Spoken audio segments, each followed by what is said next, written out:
Bonjour à tous, quel bonheur de vous retrouver au Sémaphore de Sébaza pour ce deuxième Hit Story enregistré à l'occasion du festival Sémaphore en chanson.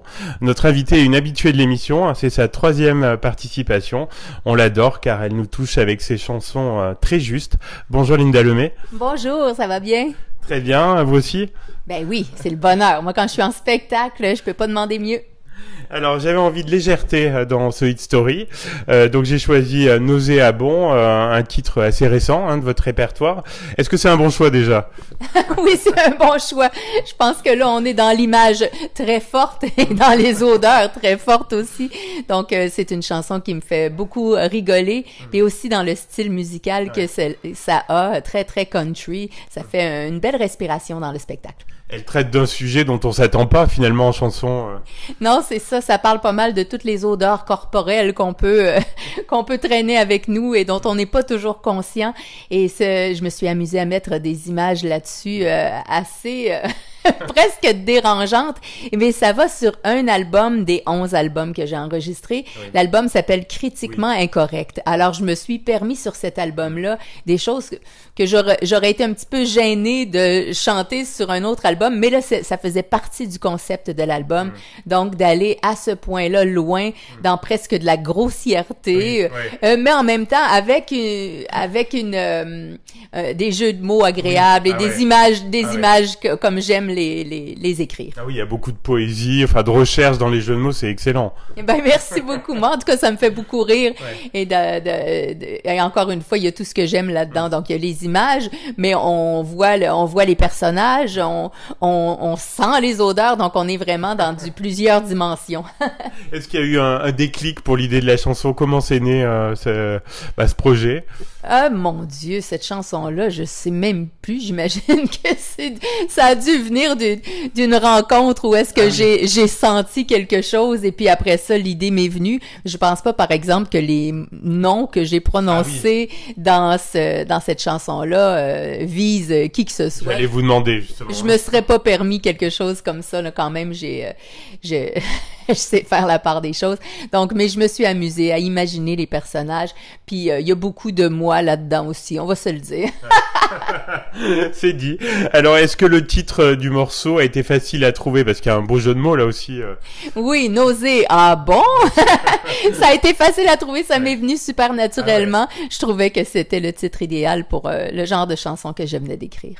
Et puis en plus, il y a eu un clip de fait sur cet album-là par Bruno Labrie, un réalisateur au Québec. Donc, il a fait ça de façon très rapide et je trouve que c'est super réussi. C'est très, très sympathique. Ah oui, il est excellent. Le chauffeur de taxi est top, là. Ah oui, vraiment. Super. Alors, vous le disiez, Linda, la chanson fait partie de l'album Critiquement Incorrect, Mauvais Goût et Mauvais Cul. Là, vous avez dû vous faire plaisir, non, avec cet album qui est vraiment grinçant, impertinent. Oui. D'ailleurs, j'aime le sous-titre Mauvais Goût et Mauvais Cul. J'aime bien les jeux de mots de ce genre-là où est-ce que ça n'a pas de bon sens. Oui, je me suis fait plaisir parce que ça faisait plusieurs années que je promettais au public d'enregistrer sur un album concept des chansons que je n'osais pas enregistrer ailleurs. Par exemple, si on pense à y a personne qui mange pareil, ou est-ce que quand on écoute bien, on peut déceler un certain double sens. Il y a là-dessus donc de l'humour un peu déplacé. C'était où est-ce qu'on rit jaune un peu, on sait pas si on doit rire ou être fâché. Donc toutes ces chansons-là qui pouvaient rendre les gens mal à l'aise, ben c'est sur cet album-là que j'ai décidé de les mettre, pas seulement au niveau de l'humour, mais aussi au niveau des chansons très dures, mais peut-être exprimées d'une façon très très crue, qui peuvent déranger. Donc, je me suis dit, les gens que ça peut trop déranger peuvent ne pas l'écouter. J'ai regroupé ça sur cet album-là, par respect pour ceux qui n'aimeraient pas aller dans ces eaux-là. Et ça a plu au public. Et ça a plu au public et même aux critiques. Je dirais que au Québec, j'ai rarement eu des critiques aussi élogieuses que pour cet album-là. Alors, tu vois, en pensant déplaire aux critiques, c'est là que ça plaît le plus. Donc, souvent, on est surpris. Oui. Alors si j'ai bien compté, je crois que c'était le 9e des 11 albums de 11 chansons en 1111 jours. Et donc là, ce projet fou tire à sa fin avec le 11e album, Le baiser de l'horizon, qui est sorti il y a quelques jours. Oui. Heureuse d'être arrivée au bout de ce challenge. Oui, très heureuse et très heureuse de la conclusion parce que j'avoue que je me laissais guider. Pendant tout le projet, je me donnais la permission de changer d'idée si j'avais envie de changer d'idée. Moi, les 2 mots-clés pour tout le projet, c'était liberté et spontanéité. Alors, je faisais confiance à la vie. Je me disais, OK, qu'est-ce que j'ai envie de faire? Où est-ce que je le fais? J'avais un plan de match dès le départ. Je savais à quoi il ressemblerait le projet, mais je me permettais des changements, des nouvelles chansons.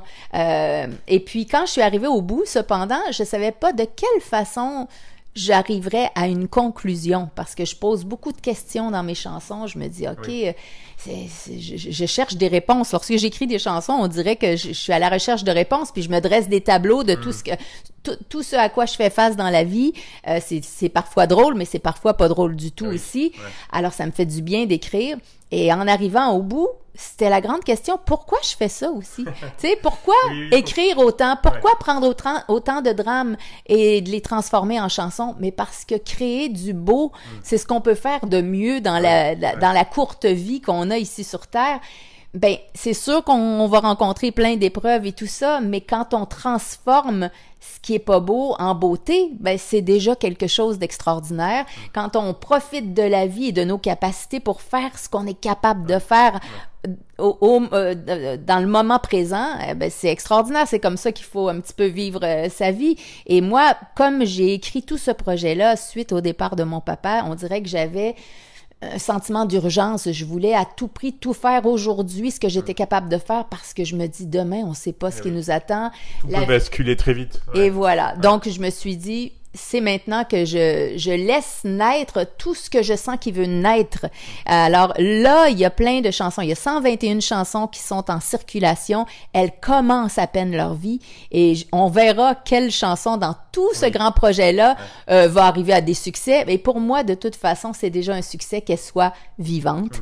Et après ça, ben, elles vont faire leur chemin vers tous les cœurs qu'elles peuvent rencontrer. Et ce 11e volet, donc Le baiser de l'horizon, on peut dire que c'est un retour aux sources. Oui, c'est un retour aux sources. C'est là que ça m'a mené.